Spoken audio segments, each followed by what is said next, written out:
name is Trey, and today I'm making this video to explain to you the process of shipping your vehicle here to Hawaii, what to expect, how much it costs, what the timeline looks like, and some of the things you should do to prepare to have your vehicle shipped here.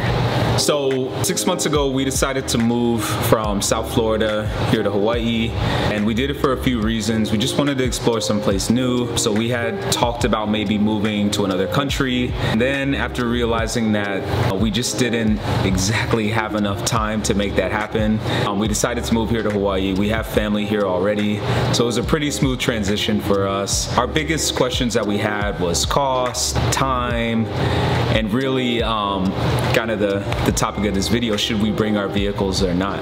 So my girlfriend drove a Honda Accord, older, I think it was like a 2004, 2005. It had like 250,000 plus miles on it. So it just wasn't really realistic for her to ship her vehicle here. So she left it, she sold it to somebody that she was close to.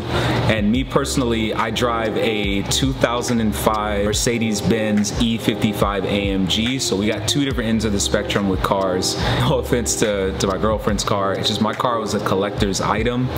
It's got over 500 horsepower. So I had originally planned on actually selling that car in the mainland USA and then using that money to buy something here in Hawaii. So after dealing with, 50 plus tire kickers and people trying to get my AMG for a lower price on the mainland, I honestly decided that it would just probably be more feasible and economical to just have it shipped here to Hawaii. Now at first, I really thought that shipping was gonna be, a ton of money and it would take a lot of time. I didn't know really anything about the process of shipping a car, across the Pacific Ocean. I had no idea what to expect at all whatsoever. So the very first thing I did was I hopped on Google and I just typed in, how to ship a vehicle to Hawaii. And for us, it was pretty, strenuous because you're shipping that car from South Florida, which is on the East Coast, all the way to the West Coast and then eventually Hawaii. So I was pretty nervous, before I did my research. So once I started hopping on the forums and, luckily I was a part of an AMG group on Facebook where guys, were shipping cars left and right. I actually discovered that shipping a car to Hawaii is pretty easy. You just need a few things. One, you need to make sure that your vehicle's in good condition.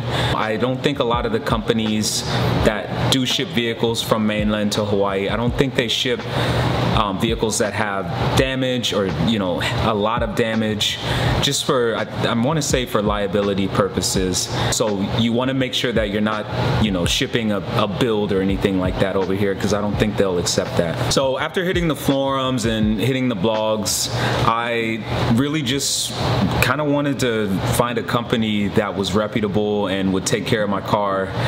And so after doing some searching for a few weeks, I discovered that Matson and Pasha were the two companies that I personally trusted the most and had the best reviews, and really are the only two companies that ship from the West Coast here to Hawaii and then Hawaii back to the West Coast. So I just called both companies to see who would offer the most security, had the better reputation, had been doing it the longest, and ultimately, it's 2019, I wanted the company that had the best reviews. So after narrowing it down, I actually decided to go with Matson, and I went with Matson for a few reasons.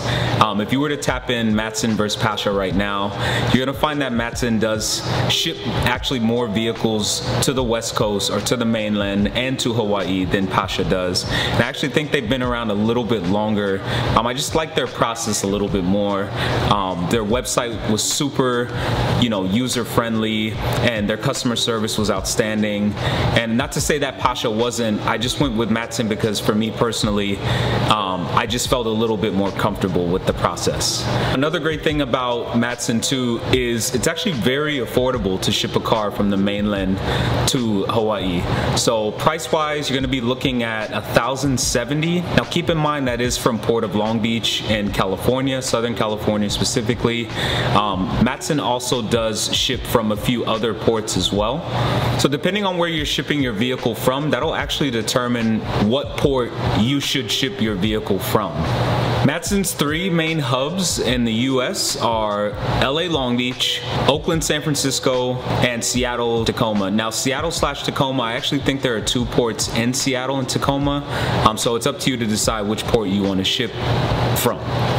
So after speaking to customer service and getting my trip and booking completed, the process took probably 5 minutes to do the booking. And then shipping wise, they do let you know that you need to have your vehicle there by, I had my vehicle there by Tuesday, and they needed it there before Wednesday at 12 p.m.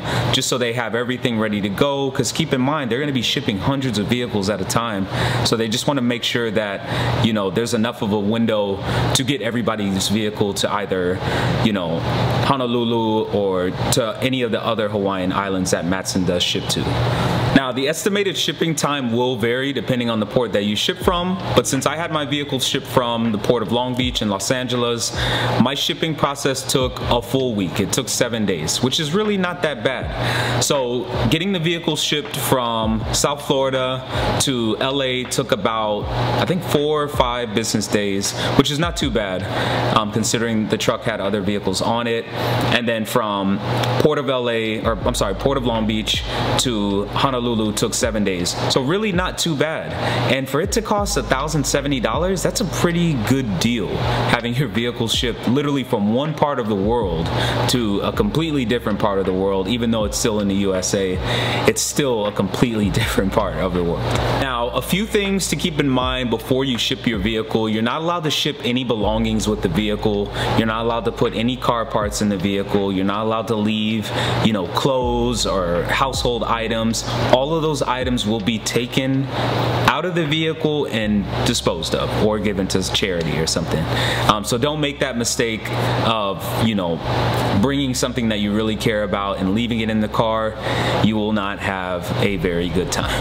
Another very important thing to keep in mind is that Matson needs your vehicle to be clean. They need it to be spotless. So you're gonna need to get it detailed. You're going to need to get it washed. And the reason why they do that is they don't want any foreign or outside, I guess, nature or landscaping here in Hawaii. They don't need any of those issues at all. This is already a beautiful landscape, and they don't want any outside intruders calling this place home.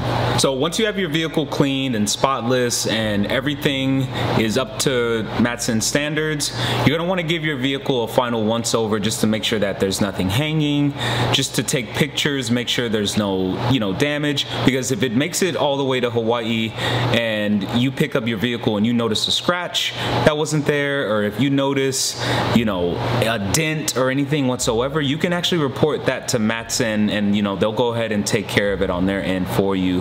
But don't be that individual that doesn't take any pictures of their vehicle and then just expects it to get there and be spotless. This is a company that moves over thousands of vehicles per month, and you never know what can happen.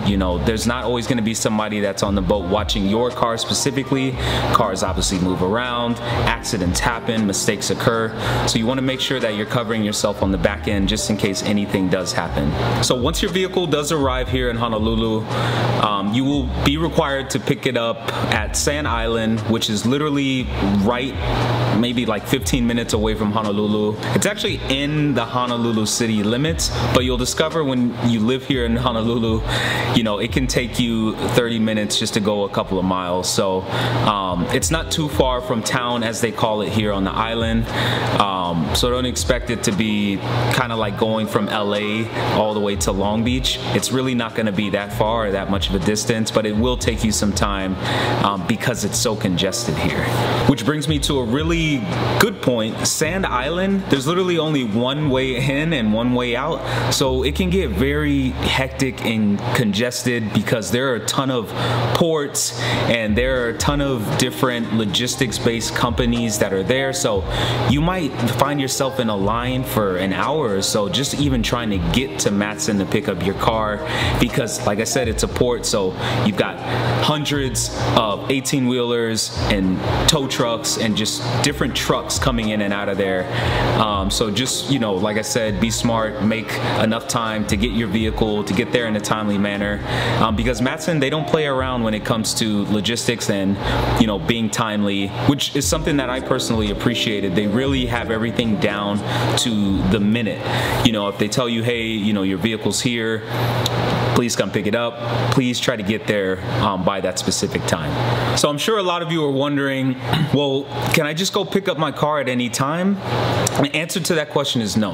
So Matson designates specific times that you can pick up your vehicle, and you can't be there a minute after, and don't show up there, you know, 5 minutes before expecting to get in early.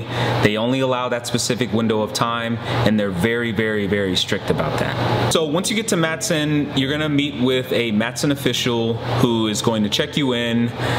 Well, one, they're gonna be very nice because everybody here in Hawaii is just so nice. But they're gonna check you in, they're gonna ask you what vehicle you own, they're gonna ask where it's shipped from, then they're gonna just ask you for like your license, they're gonna ask you for your shipment confirmation number, and then that representative is actually gonna go and get your car. They're gonna pull it up into a holding lot. Once it's there in that holding lot, that's when they actually allow you to go out and check your car.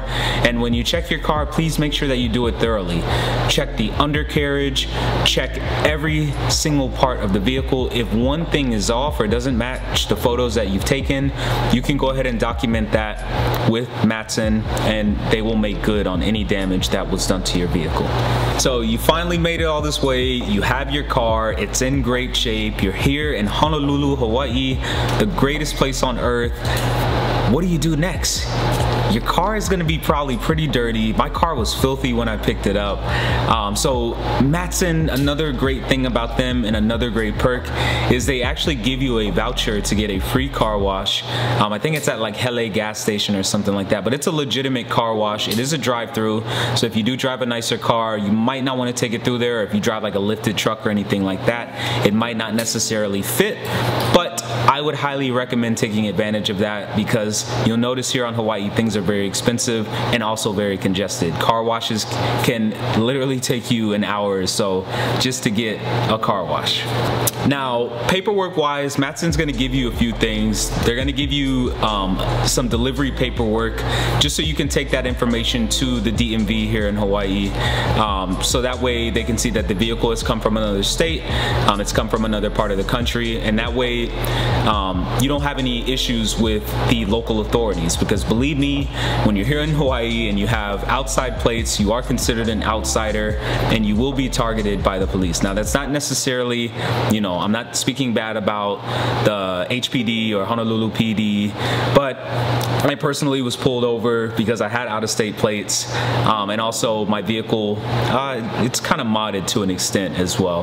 Now I know this is probably the biggest question a lot of you are going to have is, hey, I have a modded vehicle or I have a lifted truck. What's the situation with that? What do I need to do to get my vehicle registered? I have the solution. So here on Oahu, it is very, very strict and tedious when it comes to registering your car. One, you need to get it registered. Two, you need to get a safety inspection done. And three, if your vehicle is modded, it needs to go through recon and it needs to pass that recon. So for us coming from Florida, a state where there is no safety inspection, there's no recon, you can have a straight piped F-150 or Dodge Ram or Camaro SS or Mercedes and you won't have any issues at all from the authorities. That's just how it is there. You come here to Hawaii, it's totally different. This is a very, very green state. They want to make sure that it's taken care of, and most importantly, they want to make sure that people are safe as well. So with that being said, you are going to have to abide by the laws that come with living here and having a nice car, or just having a car here, period. So for example, you will need to make sure that your tints are the legal limit, which is 35% here in Hawaii, If you don't abide by that law specifically, you will have to pay a $287 fine per window in the car. So if you drive a sedan, or if you drive an SUV, or if you drive a truck, you're gonna get screwed if you get pulled over and those windows are not 35%. I found that out the hard way, unfortunately. Now, the easiest part about the registration process is definitely going to be the safety inspection. And you will see every other gas station here on the island will have uncles in there, you know, doing inspections, and it's a pretty simple process. They're looking just to make sure that the car is safe to be on the road, no cracked tail lights, no oil leaks. You know, they want to make sure that there's no exhaust leaks or anything like that. They want to make sure that the headlights work, and they want to make sure that everything is just up to code to be out here on the roads. Now, a few things that will fail you on a safety inspection will include: one, having a beyond modded car. So, you know, I see a lot of imports, and I see a lot of like Subarus, for example, and Mustangs that are just slammed beyond belief. And just keep in mind, it's cool to have those type of cars, but it's most likely not going to pass inspection unless, you know, you're able to pay somebody under the table, which I would not recommend, because if you get pulled over by the police and they find out where that safety inspection is done, not only are you going to be in trouble, but that shop's also going to be in trouble as well, and you don't want to have that reputation here on the island. Now, recon's a little bit different than your standard safety inspection, because recon is required for vehicles that are either lifted or lowered. And the reason why you have to go through that separate process is, well, I know the state kind of wants to get a little bit more money out of people, but one, they just want to make sure that when you're out here on H1 and you're in your lifted, you know, Tacoma or Jeep Wrangler, they want to make sure that the thing is safe and secure, and it's not going to rust and just crash and burn and destroy, you know, uncle's, you know, barbecue or anything like that. They just want to make sure that you're safe. This place thrives on safety. Now, the most stressful and hectic part of having your vehicle registered here, and I'm trying not to cry, is the registration costs and fees. Registration, if you drive anything that's over 3,500 pounds, just prepare yourself to pay over $400, and you're gonna pay that annually. If you drive a Ford F-150, if you drive a Chevy Silverado, if you drive a Dodge Ram, if you drive a Hummer, if you drive a Tundra, if you drive a Nissan Titan, you are going to be screwed by the DMV registration wise. You're easily going to pay $500 to $600 annually. I've even seen some Ford F-250s having to pay upwards of $700 annually for that registration cost, and there's no way around it at all whatsoever. Now, there is a workaround. If you have a current registration that is from out of state, obviously, which most of you will have, you can actually get a temporary permit which will allow you to keep your state registration. It'll allow you to keep your plates, your tags, it'll allow you to keep everything, and you don't actually have to pay that hefty registration fee. Now, I haven't seen too many people get away with this because, you know, they fail to do their research beforehand and register the car. Their car is about to fall out of registration within 2 months, and then they do end up having to pay that hefty hundreds of dollars fee for registration. So for us, coming from Florida, we're a place where we only pay like 50 bucks for registration. That could be pretty steep, you know. $400 to $700 a month for registration might seem like highway robbery, but that's just how it is out here, and you have to respect that. So you're here, your car's registered, you pass safety, you're ready to go, you're ready to hit the beach, you're ready to hit the North Shore, you're ready to go mud, you know, you're ready to have a good time. This process is very simple if you just make sure that you do your research and you understand how much it's going to cost to get everything done. So for me personally, when all said and done, I paid $2,100 total, a little bit over $2,100 to have my vehicle shipped from South Florida here to Hawaii, which is really not as much as I thought it was going to be. Registration wise, the vehicle is $487 for my Mercedes-Benz E-Class, which weighs 4,300 pounds. Guaranteed it's going to be a lot higher if you're in the 4s, 5s, or even 6,000 pound range. And most importantly, if you are planning on bringing a modded vehicle of any sort, expect to go through not only a safety inspection, but you will have to pass a recon inspection as well. So it's really not that difficult of a process shipping the car here. If you are having any doubts or anything whatsoever, just, you know, shoot me, you know, an email. I'll include that in a link below. I'll also even allow you guys to ask me some questions. I will make sure that I answer them, because this can be a pretty stressful process. It's not only stressful deciding if you want to sell your car back on the mainland, it's a little bit more stressful once you decide to have it shipped here. But if there's any way that I can make it simple for you, just let me know. You know, we love our cars. We're in them every other day, depending on how many cars you have. I know guys that have shipped over like 5 or 6 cars. I couldn't even imagine that. But I hope you guys enjoyed this video. If you have any questions, like I said, just let me know. Thank you guys so much, and aloha, brah.